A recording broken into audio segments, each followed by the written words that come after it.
The footage you are seeing was captured by a security camera at a busy animal shelter on a rainy Tuesday morning. For the staff at the facility, it was just another day of managing what they called a hopeless case. Behind the bars of Kennel 14 was a 3-year-old husky named Cooper, a dog that had already been adopted and returned 3 times in less than a year.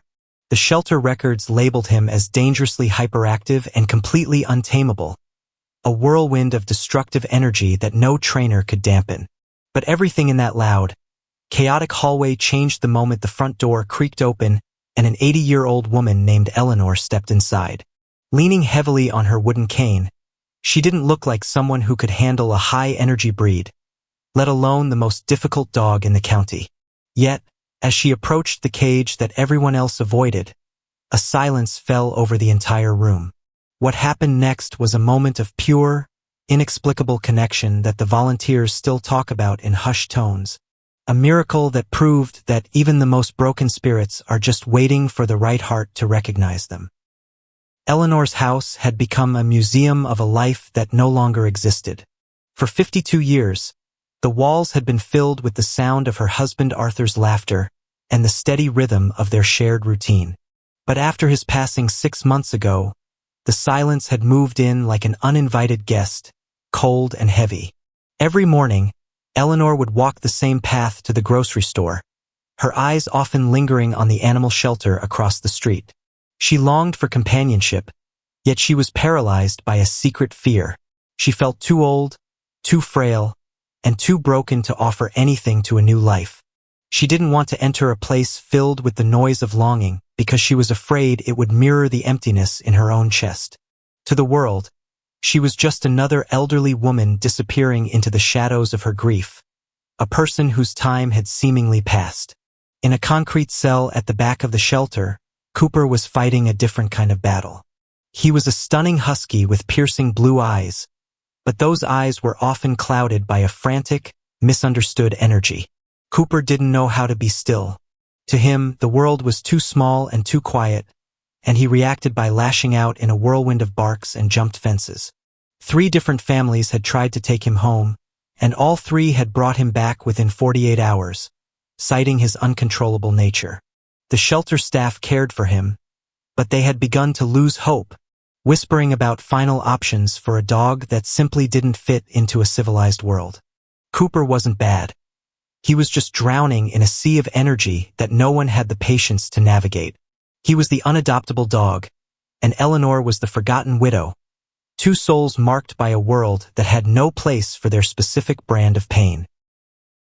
It happened on a Friday morning, the kind of day where the air feels thin and expectant.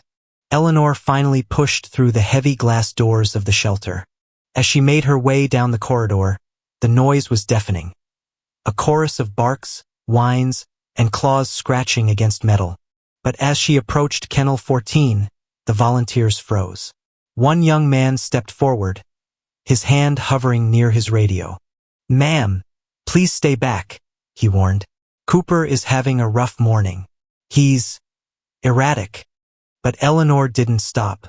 She looked at the blue-eyed whirlwind behind the bars, and for a moment, she didn't see a problem dog. She saw a reflection of her own internal chaos. She reached out and gripped the bars with one hand, leaning heavily on her cane with the other. What happened next defied every training manual in the building. Cooper, who usually spent his days jumping against the fence until his paws bled, suddenly went still. The frantic barking stopped. He tilted his head, watching the rhythmic clack-clack-clack of Eleanor's wooden cane against the concrete.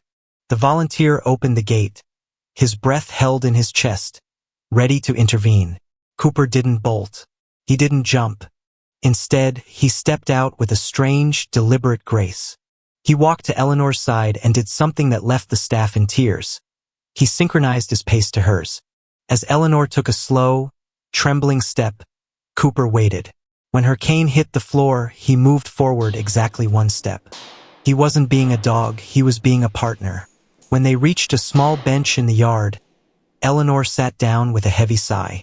Cooper looked up at her, then turned back toward his kennel. He returned a moment later carrying a ragged, slobbery tennis ball, the only thing he owned. He didn't drop it or toss it. He placed it gently, almost reverently, right on top of Eleanor's orthopedic shoe. In that simple, quiet gesture, he wasn't just giving her a toy, he was giving her his trust. He was saying, "I'll be still if you'll stay." The shelter manager recorded the entire interaction from the office window, and when the video was shared online, it became a beacon of hope for thousands. People were mesmerized by the untamable husky, who had found his anchor in a woman who could barely walk. But the real miracle wasn't the fame. It was the transformation that happened inside the small house on the corner of Elm Street. Cooper was officially adopted that weekend. The uncontrollable dog became the most devoted guardian the neighborhood had ever seen. He learned to sense Eleanor's fatigue before she did, resting his chin on her knee when she needed to sit. The destructive energy that had plagued him for years vanished, replaced by a calm, watchful intelligence. Eleanor, too, began to change. The museum of her past husband Arthur started to feel like a home again. The heavy silence was replaced by the soft patting of paws on hardwood and the jingle of a collar. She began walking further each day, her cane in one hand and Cooper's leash in the other. Her neighbors noticed the light returning to her eyes. She wasn't just the widow anymore. She was the woman with the beautiful, loyal husky. One soul was saved from the brink of being put down. Another was rescued from the brink of giving up. Together, they proved that no life is ever truly lost. It's just waiting for a reason to find its way back. We live in a world that is often too quick to categorize and too eager to dismiss. We have a tendency to label the things we cannot immediately control as untamable, difficult, or broken. We look at a whirlwind of energy or a fortress of silence and we turn away, failing to realize that some souls aren't wild. They are simply drowning in a world that hasn't found their frequency yet. They aren't looking to be fixed. They are simply waiting for a rhythm that matches the one beating inside their own chest. In the chaotic, echoing hallways of that animal shelter, Eleanor didn't see a problem dog that was too much for an 80-year-old woman to handle. Through the lens of her own grief, she saw a companion who was just as untethered and lonely as she was. And Cooper? He didn't see a frail widow leaning on a wooden cane. He didn't see someone to knock over or ignore. He saw a steady, unmoving anchor in a world that had always moved far too fast and far too harshly for him to ever feel safe. Their story serves as a profound reminder that no spirit is truly beyond help.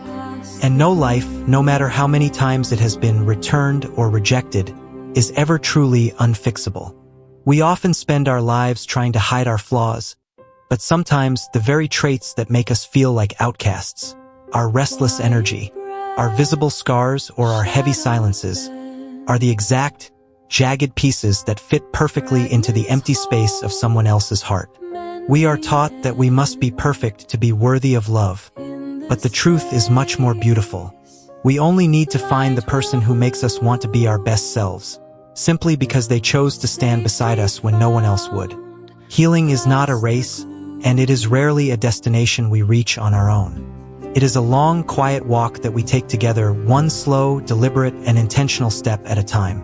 It is a journey guided by the rhythmic, steady click of a wooden cane on the pavement and the loyal, joyful wag of a tail that finally found its home.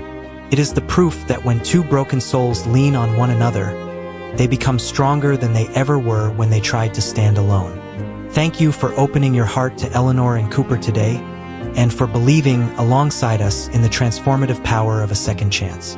As you move back into your own world, remember this. No matter how lost you may feel in the shadows of your own life, you are never too old, you are never too tired, and you are never, ever too broken to be found. Red Heart.